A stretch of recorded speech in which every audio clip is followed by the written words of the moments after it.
Assalamualaikum warahmatullahi wabarakatuh.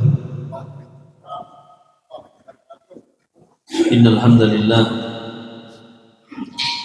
nahmaduhu wa nasta'inuhu wa nastaghfiruh wa na'udzu billahi min shururi anfusina wa min sayyiati a'malina. May yahdihillahu fala mudilla lahu wa may yudlil fala hadiya lahu. Asyhadu an la ilaha illallah wahdahu la syarika lah wa asyhadu anna Muhammadan abduhu wa rasuluhu wa ba'd. Alhamdulillah, segala puja dan puji dan syukur senantiasa kita panjatkan kepada Allah Subhanahu wa taala, yang mana alhamdulillah berkat limpahan karunia, taufik dan hidayah dari Allah Subhanahu wa taala, pada kesempatan di malam hari ini Allah Subhanahu wa taala masih memberikan kesehatan kepada kita, waktu luang, keringanan langkah kaki kita, sehingga alhamdulillah kita masih bisa dipertemukan oleh Allah Subhanahu wa taala dalam keadaan sehat walafiat. Salawat teriring salam semoga senantiasa tercurahkan kepada baginda Nabi Agung Muhammad sallallahu alaihi wa ala alihi wasallam, kepada keluarga beliau, para sahabatnya, dan orang-orang yang cintai sunnah beliau hingga akhir zaman. Ikhwan fiddin rahimani wa rahimakumullah. Di pekan yang lalu kita sudah membaca sedikit dari perkataan Imam Ahmad.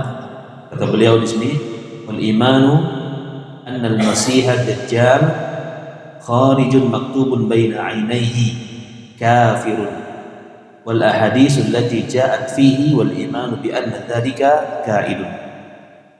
Kata Imam Ahmad rahimahullah taala, mengimani bahwasanya al-masih ad-dajjal akan keluar, tertulis kata kafir di antara kedua matanya, dan mengimani hadis-hadis tentangnya serta mengimani bahwa itu pasti terjadi. Di pekan yang lalu, kalau tidak salah ingat, kita sudah membahas ada dua makhluk Allah Subhanahu wa taala yang dijuluki dengan kalimat Al-Masih. Ada dua makhluk Allah Subhanahu wa taala yang dijuluki dengan lafaz Al-Masih. Siapa itu? Nabi Isa Al-Masih dengan Masih Dajjal. Nabi Isa Al-Masih dengan Masih Dajjal. Baik, kemarin juga kita sudah menjelaskan tentang kenapa disebut dengan Al-Masih. Ada beberapa pendapat para ulama.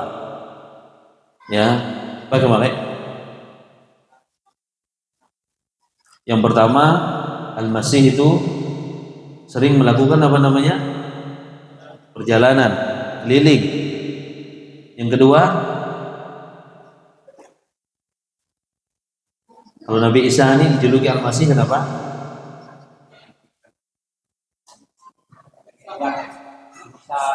Nabi Isa alaihissalatu wassalam diberikan kemampuan oleh Allah Subhanahu wa taala, dengan usapannya bisa menyembuhkan orang. Usap begitu. Makanya disebut dengan Al-Masih. Baik.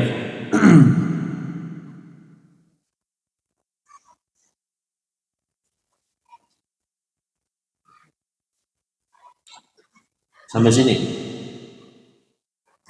Kiamat itu ada tanda-tandanya kemarin.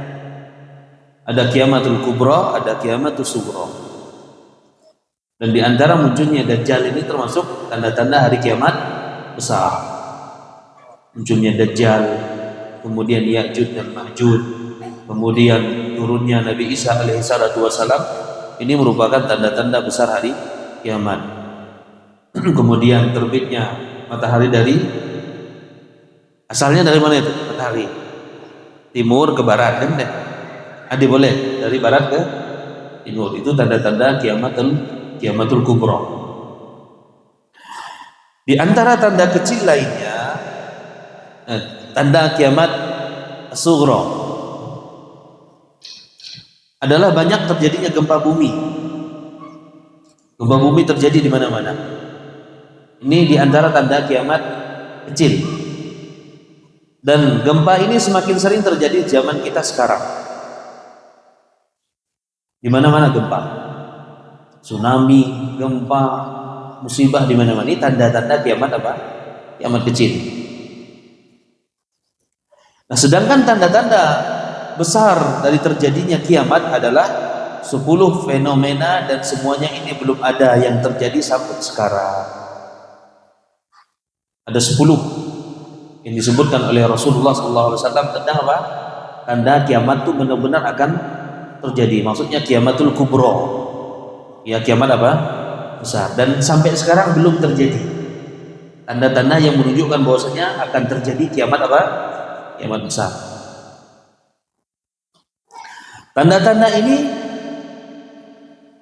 Tanda-tanda inilah yang mengantarkan pada hari kiamat. Kiamat bahasa Arabnya apa?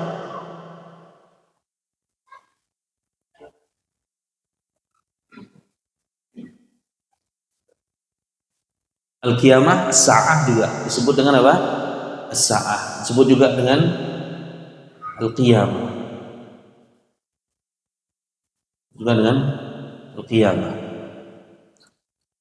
Nah, tanda-tanda inilah yang akan mengantarkan pada kiamat, hari kiamat. Sangat dekat waktunya. Apabila satu tanda sudah muncul, segera diikuti tanda-tanda yang lainnya. Maksudnya kalau sudah muncul tanda kiamat besar satu saja, sudah mulai muncul, maka akan diikuti dengan tanda-tanda kiamat besar yang lainnya. Sebagaimana untayan manik-manik apabila terputus, maka lepaslah manik demi manik susul menyusul, ya. Ini diibaratkan kalau tanda kiamat besar itu kan ibaratkan manik begitu. Kalau lepas yang seperti itu semua nyusul semua. Nah, maksudnya ketika terjadi muncul tanda kiamat besar itu muncul satu saja, nanti akan menyusul tanda-tanda yang berikutnya. Yang pertama, ini disebutkan dalam kitab ini, tanda-tanda kiamatul kubro. Yang pertama, keluarnya Al-Imam Mahdi. Nih, keluarnya apa? Al-Mahdi, yaitu seorang yang bernama Muhammad bin Abdullah Al-Mahdi. Namanya siapa? Muhammad bin Abdullah Al-Mahdi, atau disebut juga dengan Al-Imam Mahdi. Kalau muncul Imam Mahdi ini tanda kiamat besar sudah dekat. Maksudnya bumi ini akan hancur seluruhnya. Ya, makanya disebutkan dalam hadis, disebutkan dalam ayat Al-Qur'anul Karim, as-samawat matwiyatun biyamini. Nanti pada hari kiamat, ya, langit-langit itu di genggaman Allah Subhanahu wa taala, dilipat oleh Allah Subhanahu wa taala. Itu udah tanda kiamat apa? Kiamat besar. Siapa dia Muhammad bin Abdullah Al-Mahdi ini?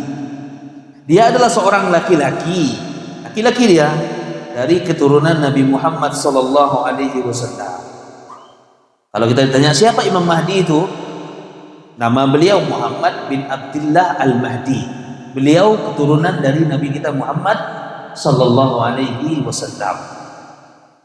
Dari mana keturunannya? Dari garis silsilah Fatimah binti Rasulullah sallallahu alaihi wasallam. Fatimah ini siapa nih? Anak dari Nabi kita Muhammad sallallahu alaihi wasallam. Beliau Al-Imam Mahdi ini menguasai muka bumi dengan penuh keadilan, sebagaimana bumi telah dikuasai dengan penindasan. Jadi beliau memimpin penuh dengan apa? Keadilan, yaitu Al-Imam Mahdi. Nah, ini versi Imam Mahdi antara Ahlu Sunnah wal Jamaah dengan versi Imam Mahdi orang-orang Syiah Rafidhah berbeda. Ya, berbeda.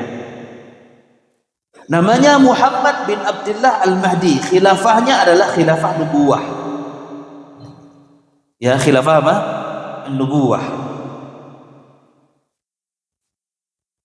Tentang Al-Mahdi ini telah ada keterangan dari sejumlah hadis. Sebagaimana sebagiannya sahih, sebagiannya hasan, ada juga sebagiannya dhaif. Hadis sahih apa maksudnya? Hadis yang terpenuhi syarat-syaratnya sebagai hadis sahih. Ya. Hadis hasan ini perawinya lebih sedikit daripada hadis sahih. Kalau hadis lemah ada perawi-perawi yang memang dhaif atau lemah. Ya, ini dalam pembahasan kitab pembahasan tentang mustalah al-hadis. Mustalahul hadis. Jadi hadis-hadis tentang akan munculnya Al-Imam Mahdi valid ini sahih ya. Al-Mahdi muncul tatkala di tengah-tengah umat tidak ada pemimpin. Kemudian mereka membaiatnya. Apa itu baiat, Pak? Ada yang tahu arti baiat? Baiat itu kalau dalam bahasa kita itu janji untuk setia, mendengar dan taat. Dengan siapa itu kita berbaiat? Kita berbaiat dengan pemimpin kita yang sah, yaitu presiden. Kalau kita, apa baiat kita? As-sam'u wa ta'ah, mendengar dan taat. Apapun yang dikatakan oleh pemimpin kita, selama hal tersebut, selama perintah tersebut bukan dalam rangka untuk memaksiati Allah Subhanahu wa taala, wajib bagi kita as-sam'u wa ta'ah. Wajib bagi kita untuk mendengar dan taat. Bahkan dalam hadis, walaupun punggungmu dipukul, wajib bagi kamu untuk tetap mendengar dan taat. Walaupun kamu dipimpin oleh seorang budak yang hitam legam, maka wajib bagi kamu untuk mendengar dan taat. Ya, nah itu. Nah, ini baiat nggak boleh sembarangan baiat. Ya, tidak boleh sembarangan baiat. Jadi kalau baiat itu janji setia untuk mendengar dan taat. Itu namanya apa, Pak? Berbaiat. Ada kelompok-kelompok yang nyeleneh. Ya, apa? Mereka baiat kepada pemimpin mereka yang ditunjuk oleh mereka. Nggak boleh. Itu baiat bukan baiat yang syar'i. Nah, dan pada zamannya begitu banyak peperangan dan fitnah yang berkecambuk. Banyak sekali terjadi peperangan. Bahkan nanti pada hari kiamat nanti orang-orang mukmin akan membunuh orang-orang Yahudi. Sampai-sampai diceritakan dalam hadis itu, kalau ada orang Yahudi yang mereka bersembunyi di belakang pohon, mereka bersembunyi di batu, maka batu akan mengatakan, batu akan berbicara, ya muslim, wahai muslim ini, di belakangku ada orang kafir, faktulu, maka bunuhlah dia. Sampai ubaya nanti peperangan itu. Kecuali mereka bersembunyi di salah satu pohon orang-orang Yahudi, namanya pohon Gorkot. Ya, pohon apa? Gorkot. Maka kalau kita perhatikan di Israel, di orang-orang Yahudi sana, mereka banyak memelihara apa? Gorkot. Mereka yakin dengan hadis Nabi SAW. Dah dulu siap sudah, tahu sudah. Sedangkan kita umat Islam malah mungkin tidak tahu. Ya. Serta ada sejumlah peperangan kaum muslimin dan kaum Nasara. Juga ada kekacauan masyarakat di negeri Syam. Ya, negeri Syam. Dan dalam sejumlah hadis riwayat Muslim disebutkan tentang terjadinya peperangan. Terjadinya peperangan. Ini saat zaman siapa nih? Imam Mahdi. Muncul Imam Mahdi, kemudian beliau menjadi pemimpin yang sangat adil. Ya. Banyak pembunuhan dan terjadi pembebasan Konstantinia atau Konstantinopel. Apa ini, Pak? Apa nih? Turki. Ya, Konstantinopel.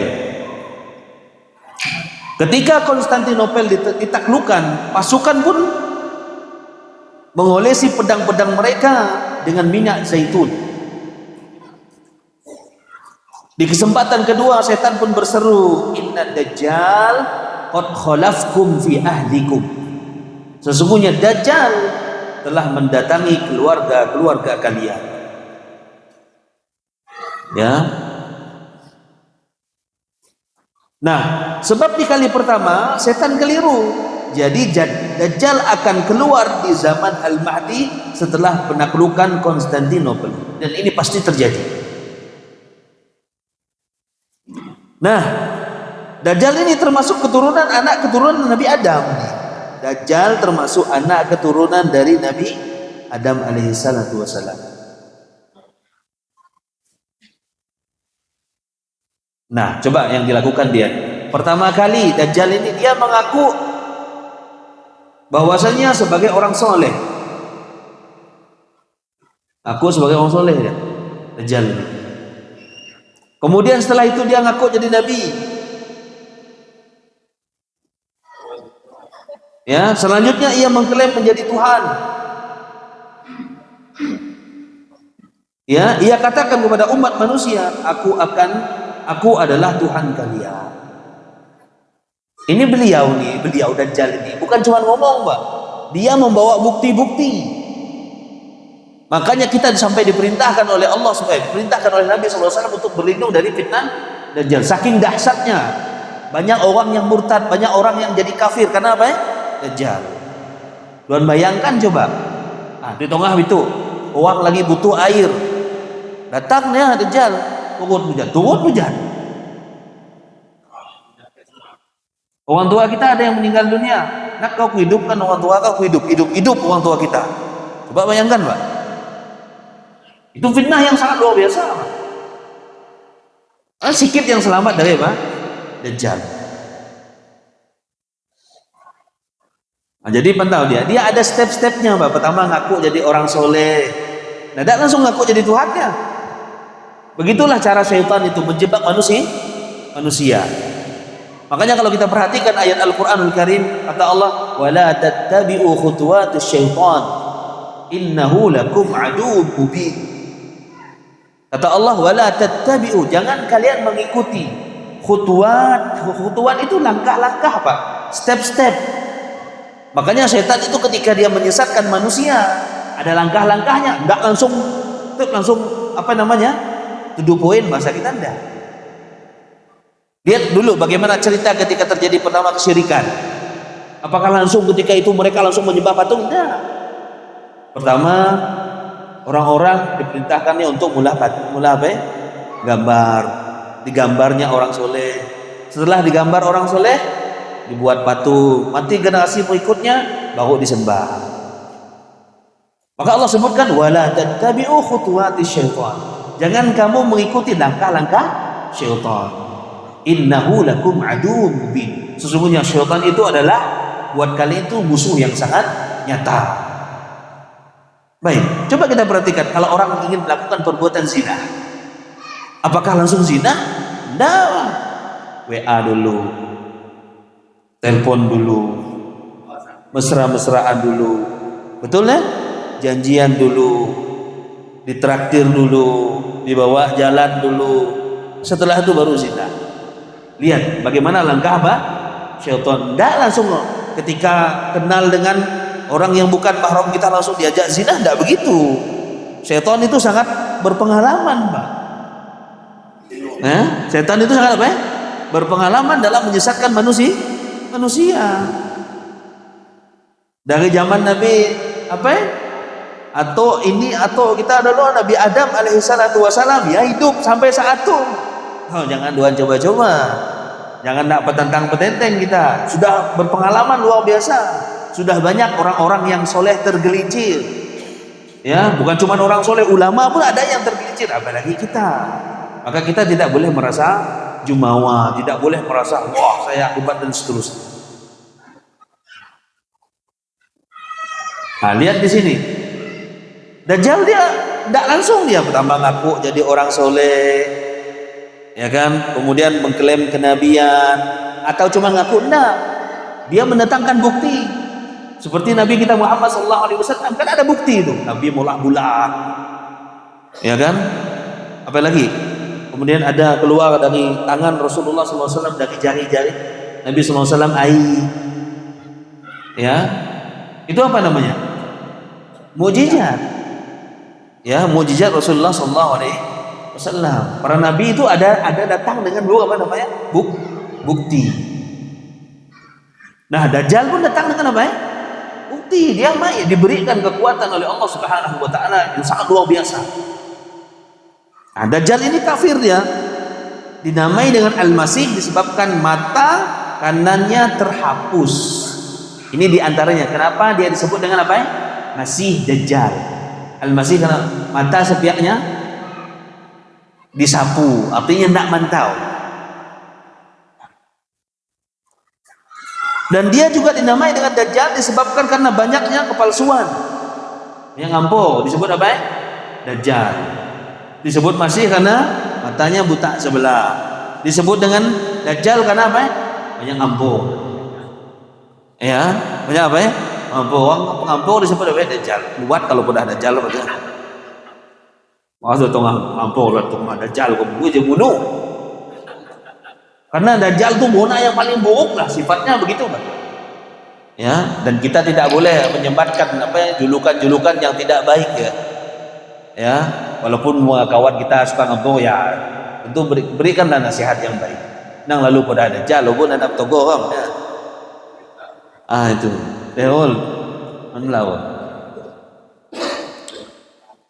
Nah, dia dinamai Dajjal karena banyak kepalsuan. Seringnya berdusta dan menipu. Nah, ini sering ngampo, sering nipu. Itu sifat apa ya? Sifat Dajjal. Kebohongannya terbesar adalah pengakuannya sebagai Tuhan. Itulah kedustaan yang paling besar bagi Dajjal. Ngaku dia sebagai apa ya? Tuhan. Pada asalnya Dajjal atau para pendusta itu banyak sekali. Contohnya Dajjal di contoh ada tukang sihir. Alhamdulillah di tempat kita itu dah tidak ada tukang sihir. Lagi ada, tapi tidak banyak. Tukang sihir Dajjal. Ya, hanya saja Dajjal paling dahsyat adalah keluar nanti pada akhir zaman. Pokok yang mirip-mirip suka ngampo, tukang sihir, tukang santet, kemudian dukunnya Dajjal semua itu. Cuman Dajjal asli nanti keluarnya pada hari kiamat. Tanda-tanda kiamatul kubro. Dajjal inilah yang paling akhir dan paling dahsyat. Keluarlah laki-laki ini dan tidak akan satu negeri pun dan tidak ada satupun negeri melainkan ia akan memasukinya. Berarti sawah itu kena ada Pak? Pasti. Semua tempat didatangi oleh Dajjal. Ya, semua tempat didatangi oleh Dajjal. Ada kecualinya nanti. Kecuali Mekah dan Madinah. Dijaga oleh para malaikat. Dijaga oleh para malaikat. Makanya kita tuh Pak, jangan ragu kita ambil ilmu dari orang-orang yang belajar di Mekah dan Madinah. Walaupun tidak menjamin semuanya. Ya. Ini diantara apa ya? Bukti tanda kenabian Nabi kita Muhammad SAW. Nabi kita lahir di Nun, mulai dakwah di Nun, Islam mulai besar di Nun. Ilmu akan kembali ke Mekah, ilmu akan kembali ke Madinah dan seterusnya. Cuman lagi banyak kan mudah Mekah Madinah itu sarangnya Wahabi. Tapi kak ninggal. Sebab terlarang baginya untuk memasuki dua kota tersebut. Ya, dikidah masuk memang tidak boleh ya. Malaikat mencegahnya. Ini malaikat-malaikat yang menjaga. Tidak ada satupun jalan masuk, melainkan ada malaikat yang menjaga kota tersebut dengan pedang terhunus di tangannya sehingga Dajjal tidak mampu memasukinya. Dijaga ketat oleh para malaikatnya Allah Subhanahu wa taala. Tidak bisa masuk Dajjal ke Mekah dan Madinah. Hanya saja nih, Dajjal mendatangi kota Madinah, ia menetap di suatu rawa. Model bertabuk ya. Menetap di mana? Suatu rawa. Kemudian kota Madinah diguncang gempa sebanyak 3 kali. Dalam hadis itu kota Madinah itu diguncang apa ya? Gempa 3 kali goncangan itu. Lalu keluarlah dari kota Madinah setiap orang kafir keluar semua. Gara-gara goncangan apa? Yang sangat dahsyat. Orang jahat keluar dan orang-orang munafik keluar dari kota Mekah dan Madinah. Baik laki-laki maupun apa? Perempuan. Kau nak saring pada hari kiamat nanti. Mana apa ya? Saring. Digempa 3 kali, yang munafik, yang pepura alim, yang pepura soleh, harus keluar semua mana-mana. Ya, hanya orang-orang yang dipilih oleh Allah Subhanahu wa taala untuk menetap di situ. Nah, Madinah pun bersih dari orang-orang yang buruk di masa itu, hanya didiami oleh orang-orang yang baik saja. Jadi setelah gempa 3 kali itu, keluar yang munafik, keluar yang kafir, keluar yang jahat, keluar sisa orang-orang yang bertakwa kepada Allah Subhanahu wa taala. Sisa orang-orang yang jujur keimanannya kepada Allah Subhanahu wa taala. Selanjutnya Dajjal mengklaim ketuhanan. Ini selain Dajjal siapa yang ngaku dari Tuhan? Fir'aun. Kata dia apa? Ana rabbukumul a'la. Kalau dia tanya dengan kamu dah, lafaz ana rabbukumul a'la itu pakai ilmu kobal, kata ilmu apa yang dipus dua cerita. Supaya dengar cerita. Mari Pak Yudi, Kang Undang cerita. Ada sebuah cerita pas kita naik mobil kemarin. Jadi lafaz ana rabbukumul a'la. Nanya dengan kami kemarin, apa yang Ustaz arti? Ya, ngaku jadi Tuhan. Dipakai dijadikan sebagai doa untuk kobal, untuk apa yang segala macam gitu. Padahal itu adalah ucapan Fir'aun ketika dia mengaku sebagai Tuhan. Ya, ana rabbukumul a'la itu adalah saya Tuhan kalian yang paling tinggi. Bayangkan, aku apa ya? Tuhan. Tapi saya tuh pernah saya ceritakan, saya pernah ketemu tuh orang namanya Fir'aun. Saya cerita. Dulu ketika saya di Pino tuh, jaga loket kan daftar nama. Nama ada Pak Fir'aun nih. Tentu. Siapa ya Pak nama dia Pak? Fir'aun. La haula wala quwata illa billah. Ya, tapi orang bukan orang Islam, orang non muslim. Ada nggak Pak Ji dengar Pak Ji? Tuh Pak Ji pernah dengar. Ya. Oh, biasa namanya apa? Untung enggak ada nama Dajjal. Deh, kalau Dajjal pernah dengar Dajjal?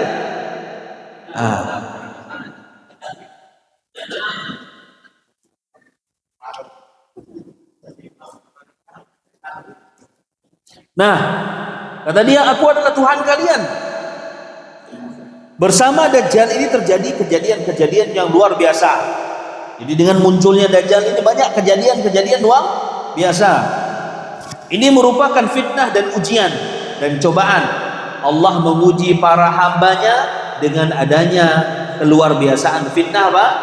Dajjal. Jadi munculnya Dajjal juga Allah takdirkan Dajjal itu punya kemampuan yang sangat luar biasa. Linabluwakum ayyukum ahsanu amala. Ya, untuk menguji manusia. Siapa yang memang manusia tersebut yang memang keimanannya mantap. Ya. Di antara fitnah Dajjal. Ini di antara fitnahnya nih. Kalau fitnah bahasa kita apa Pak? Orang ngomong bukan. Kalau fitnah bahasa kita ngomong isi bukti, bawa naya sentuhan ada apa ya, mula lah mungkin. Tapi kalau fitnah dalam bahasa Arab banyak artinya. Munculnya Dajjal disebut dengan fitnah. Orang yang melakukan kesyirikan disebut dengan fitnah. Orang yang tunduk dengan syahwatnya disebut dengan terkena fitnah. Orang yang menyimpan pemahamannya disebut dengan terkena fitnah syahwat, kena fitnah syubhat. Jadi fitnah dalam bahasa Arab bukan fitnah dalam bahasa Indonesia. Nah, di antara fitnah Dajjal adalah gambaran taman yang ada bersamanya. Gambaran taman yang ada bersamanya. Juga ada gambaran api. Jadi dia ada gambaran api, ada gambaran taman. Api nampak menghijau. Kalau dipantau api itu nampak apa ya? Menghijau. Adapun taman atau kebunnya nampak hitam berasap. Taman malah terbalik.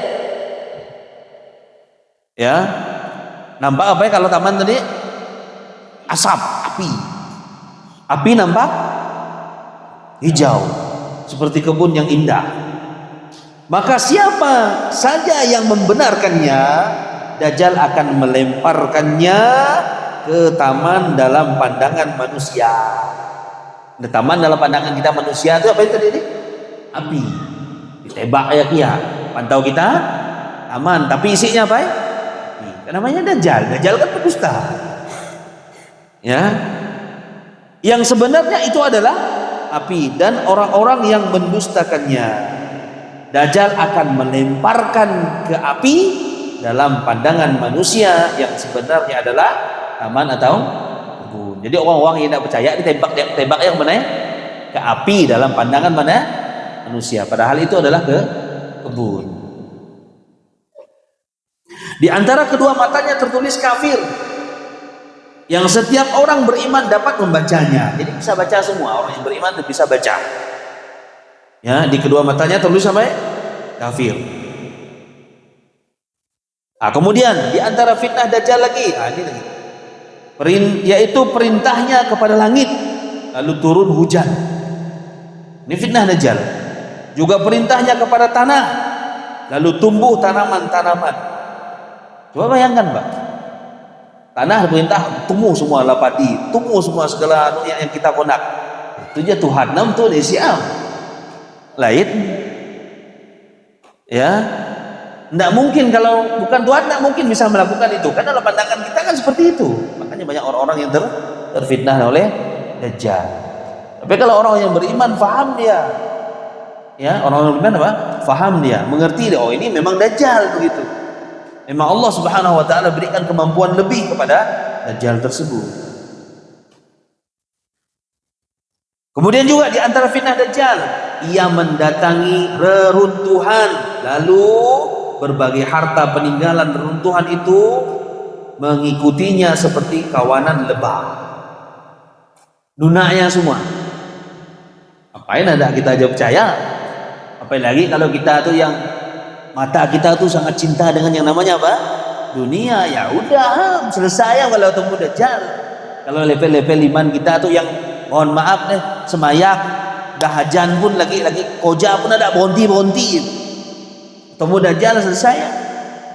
Kita bawa kadang diuji oleh Allah Subhanahu wa taala dengan harta, dengan kedudukan, dengan ini dan seterusnya. Ya dah lupa dengan Allah Subhanahu wa taala. Itu bawa ujian. Ujian harta, ujian dunia, bukan ujian Dajjal. Ujian Dajjal makin parah lagi daripada itu. Ya. Nah, kemudian ini di antara fitnah Dajjal yang kemarin dah Anda ceritakan ini.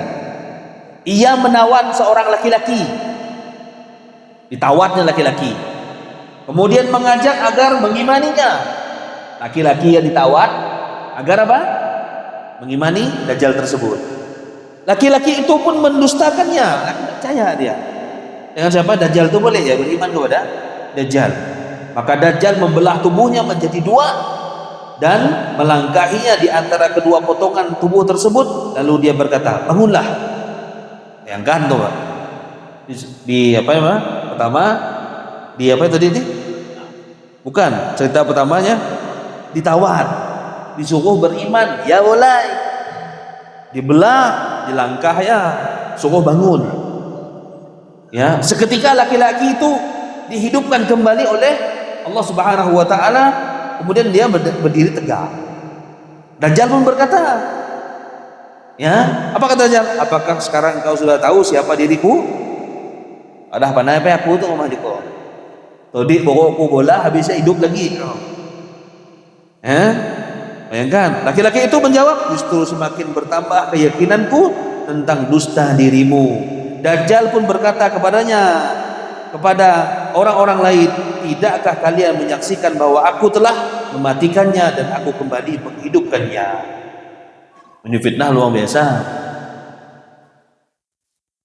Apakah kalian masih ragu? Kata dia bilang. Ragu bagian? Orang-orang menjawab tidak. Maka Dajjal kembali membunuh laki-laki itu, bunuhnya lagi. Lalu Allah kembali menghidupkannya. Ini semua sebagai contoh ujian. Ya, Nabi sallallahu alaihi wasallam bersabda, "Hadzal rajul a'dhamun nas syahadatan 'inda rabbil alamin." Laki-laki ini tadi yang dibunuh Dajjal itu adalah manusia yang dengan syahadatnya paling agung di sisi Allah Subhanahu wa ta'ala. Persaksiannya paling tinggi di sisi Allah Subhanahu wa ta'ala. Kemudian selanjutnya Dajjal berupaya untuk membunuhnya lagi, yang ketiga kalinya, ya, tetapi ia tidak mampu membunuhnya. Ya, dia tidak mampu apa? Membunuhnya. Ya, sebagaimana yang telah kami sampaikan bahwa fitnah Dajjal itu begitu dahsyat. Begitu banyak orang-orang yang mengikutinya, padahal mereka tahu bahwa Dajjal itu adalah pendusta. Sebagian mereka tahu itu Dajjal pendusta, tahu mereka. Hanya saja mereka itu takut jatuh miskin, tolak miskin di zamannya itu. Ya, datang Dajjal, mai bantuan, apa yang di konak kita ada semua, ya udah tunang. Ya, kalau cerita kita zaman dulu apa ya, gara-gara mie sebungkus ngaper diri, ya, mie sebungkus dah babat teh kisah ya deh, cerita orang zaman dulu itu gara-gara mie sebungkus ngaper diri itu mah, atau cuman hanya kiasan saja, maksudnya hanya karena urusan dunia yang kecil supaya kita apa namanya menggadaikan akidah kita, mungkin ya lah maksudnya. Nah mungkin lah gara-gara bahasa kita diboreng mie lalu ngaper diri kan, ya. Sebab apabila Dajjal itu mendatangi suatu kaum di daerah terpencil dan dia mendakwahi mereka, maka bila mereka memenuhi ajakannya, niscaya tanah pertanian mereka menjadi subur dan hujan pun datang, sapi-sapi mereka pun menjadi begitu gemuk dan dipenuhi oleh air susu. Bayangkan kalau Dajjal datang, semua jadi nikmat semua.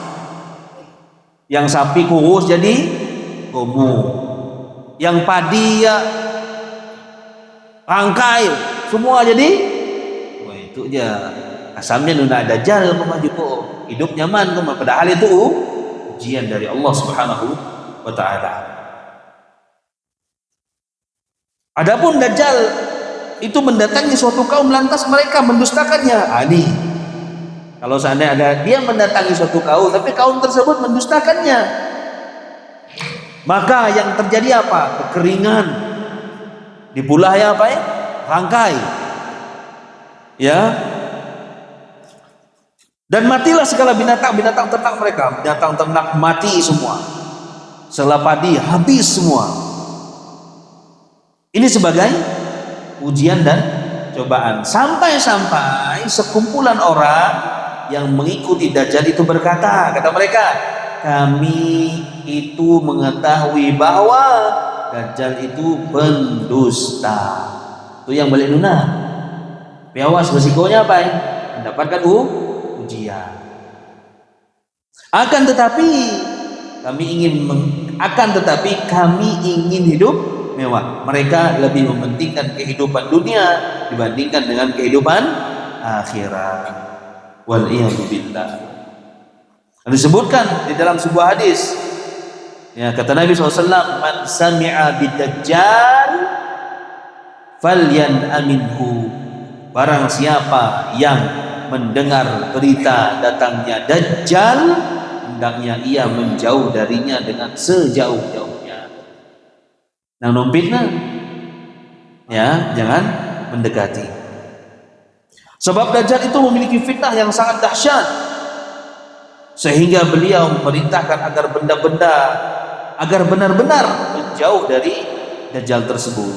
Dalam Sahih Muslim disebutkan bahwasanya Nabi SAW bersabda, "Ma baina khalqi Adam ila qiyamis sa'ah khalqun akbaru minad Dajjal."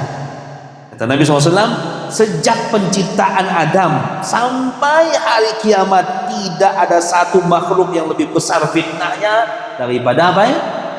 Dajjal. Tidak ada satupun fitnah yang lebih besar, ya, kecuali apa ya? Dajjal. Semenjak kapan ya, Pak? Sejak penciptaan Nabi Adam sampai nanti terjadi hari kiamat. Jadi kalau fitnah yang paling besar adalah fitnah Dajjal. Dalam riwayat lain disebutkan juga amrun akbaru minad Dajjal, atau perkara yang lebih besar fitnahnya daripada Dajjal. Adapun perihal lamanya Dajjal tinggal di bumi, diam di bumi Dajjal. Maka Nabi SAW pernah ditanya, berapa lama Dajjal itu tinggal di bumi? Kata Nabi SAW, arba'ina yauman, 40 hari. Jadi Dajjal itu tinggal di bumi berapa lama, Pak? 40 hari. Tapi sayangnya 40 hari itu bukan 40 hari kita rupanya. Ya, 40 hari. Ya, satu hari pertama seperti selama setahun.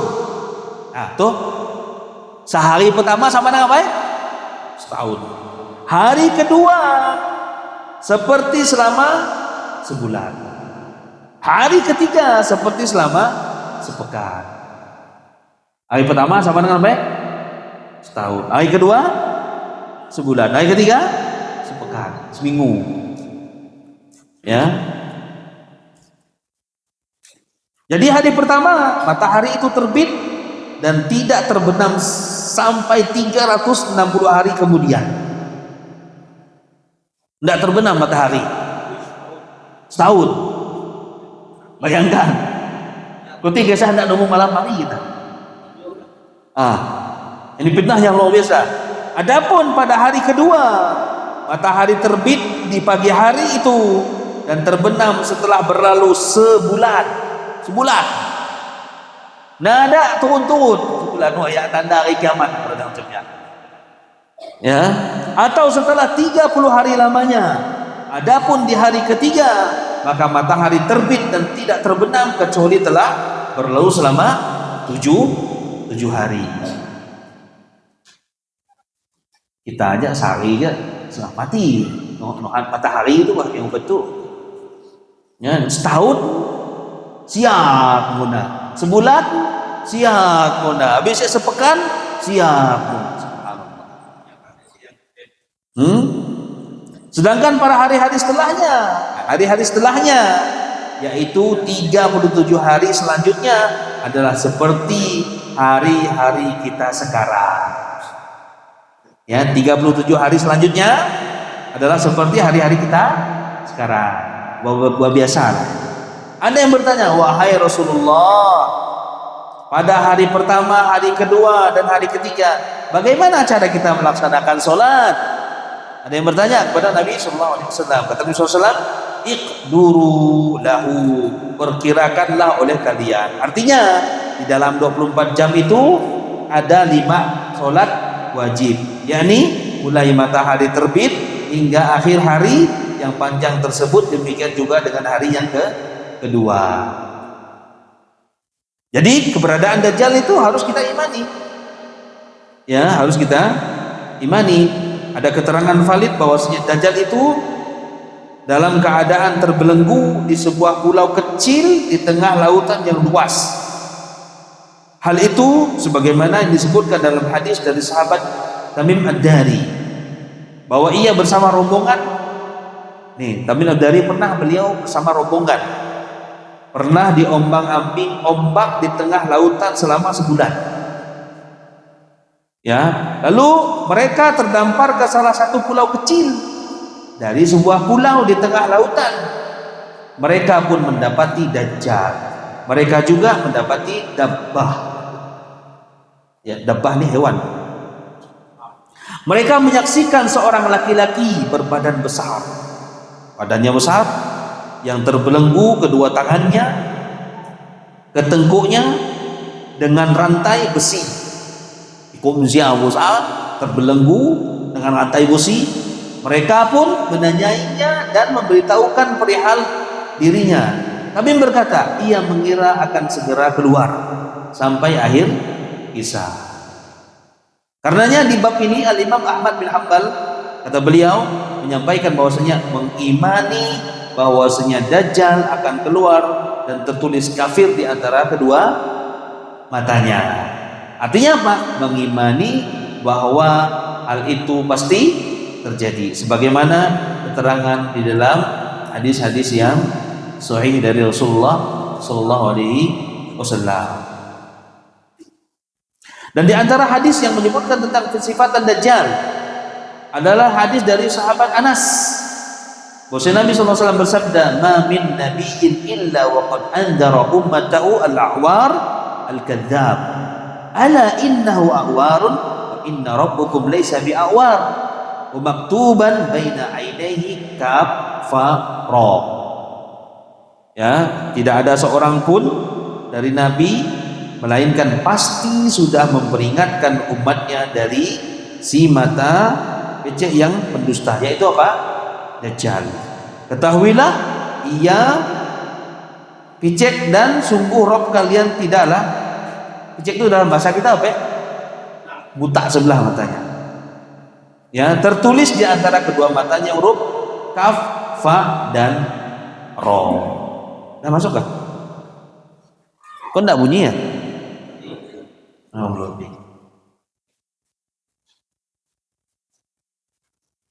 Baik. Ini saja yang bisa Anda sampaikan, mudah-mudahan bermanfaat untuk kita semuanya. Tutup dengan doa kafaratul majelis.